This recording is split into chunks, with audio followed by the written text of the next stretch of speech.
Why is negative thinking so hard to deal with?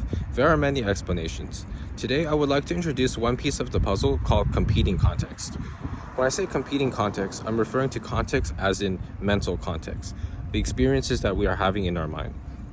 When we've been submerged in that negative context for a prolonged period of time, it becomes possible for us to forget that there are other places of mind we can be, other places that we would enjoy being, that we value and that we enjoy thinking about, those positive contexts.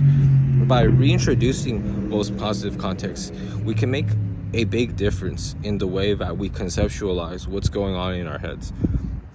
I don't think it's realistic to completely abolish negative context. Just don't think negative thoughts. But I don't think it's a tall order to reintroduce positive context, to remember that there are things that we can think about that we do enjoy thinking about. When you reintroduce that positive context, it competes with the negative context.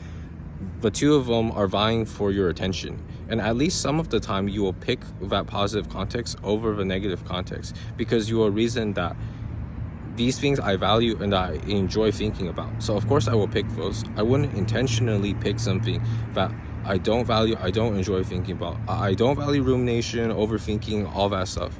So in this moment when I'm consciously aware, I will pick the positive thinking. And slowly over time, by accumulating these value over fear choices, you will gradually make your way out of that negative overthinking rut. The reason introducing positive competing context is so powerful is that it clarifies the trade-off that you're looking at. When you are in a prolonged negative state, the trade-off that you think you see is I either survive or I don't survive. And it's like you're constantly hanging at the edge of a cliff, about to fall off at any moment. You're constantly having to drag yourself back from the edge of the cliff. Once you introduce that positive context, you see things in a values-based way. You see that this is a trade-off between the things you enjoy and value versus things that you don't enjoy and that you know will make you miserable.